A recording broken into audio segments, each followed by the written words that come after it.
What's up, guys? Welcome back to Steam's over Irish Rugby, where we talk all things Irish Rugby related. I'm starting this voice because I shouted a lot in that game. I'm talking about the game between the Stormers and the Ulster in the United Rugby Championship Semi Final, and I just want to say firstly, congratulations to the Stormers today. They did what they had to do, and they got the job done. And fair play to the Bulls yesterday. They went to Leinster and did all the odds, and now we're going to have a Stormers versus Bulls URC final. Totally deserved, in my opinion. We got to the latter stages and they definitely improved. The Bulls beat Leinster for a reason, so Stormers versus Bulls. Good luck to them next week. It'll be interesting to see who wins that. But fair play to them teams. But I'm going to say it from an Irish point of view, and I'm going to speak about an Ulster point of view now very quickly, because I don't feel like talking right now. I feel deflated. I feel gutted, and also I feel like what's changed. But I'll go from the start. I thought the first half, we didn't get off. Ulster didn't get off to the best starts. We let the Stormers kind of rollovers for about two of their lineouts and got over easily. And you just thought this was going to be a very hard day. We're also going to come in and do the job. We'll come back and and fight back. And to be fair play, that they did what they had to do with the last time they had their game plan against the Stormers. They came the last time to South Africa. Also did hit back with a few tries from Balakoon.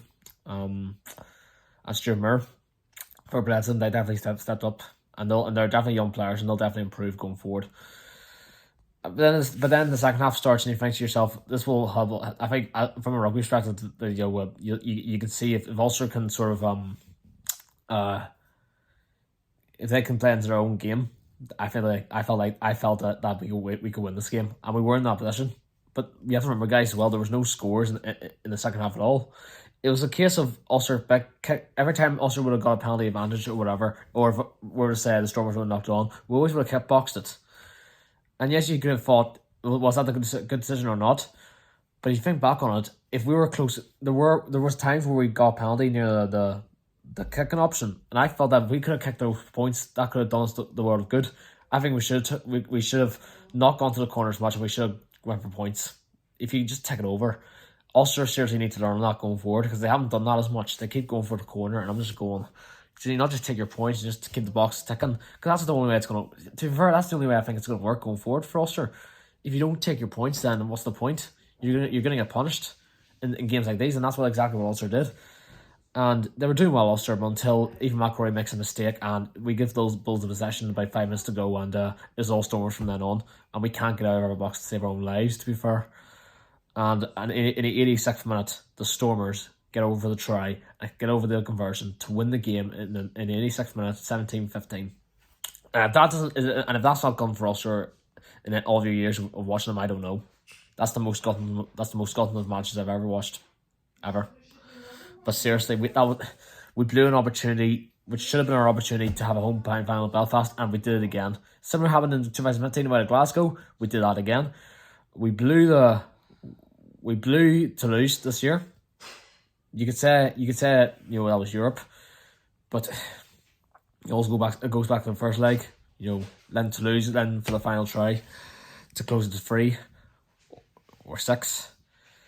It's just those situations where, for Ulster going forward, you have to get rid of this mindset where you can't do it. You need to get rid of you have to get rid of these mindsets, and if you do that for next season, then I'm sure it'll be all good. But Dan McFarlane seriously needs to look at himself. He's already decided on his transfers, and they're not big signings. I think one of the guys is I don't know, I can't remember his name, but he's comes from I think it's Wasps, and he had one cap for New Zealand, and he's gonna be the backup tight up prop to Ross Kane whenever he goes, and we haven't really upgraded to that number 1 position. And you would have thought that Stephen Kushoff, and no offense, and I know our number ones I think the likes of Argo Sov and Warwick have done really well.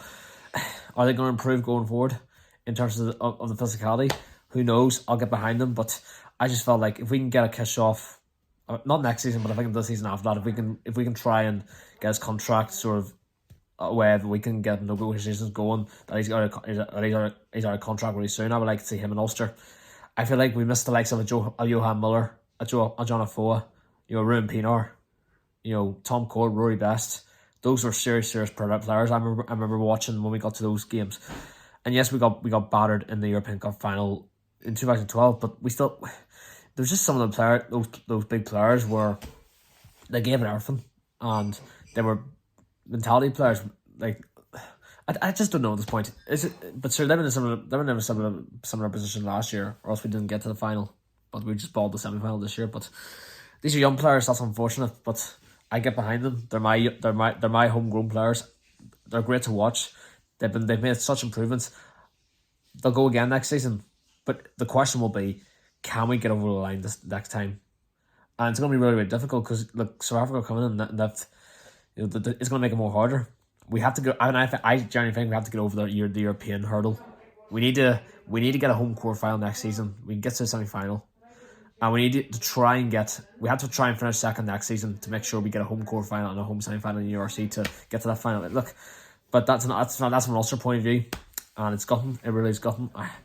What can you do? It's just a case of we go again next season, but you have to call it as it is. We balled it again. I've just seen too many of these, and Ulster for me have to get rid of this mindset of coming up short. We really do, because if we don't, then we're going to keep talking about the same things over and over again. But congratulations to the Stormers. Who knows who will win that? It'll be interesting to see how it goes. So it's been a great season of rugby. I've really enjoyed the international and the club rugby season. So we'll go again next season. But next month will be Ireland in the New Zealand tests down there, and I'm hoping Ireland will get a victory down there as well. So make sure to like, comment, subscribe for Irish Rugby. I'll be back very soon to preview the big tour to New Zealand. So stay tuned. I'll catch you guys soon.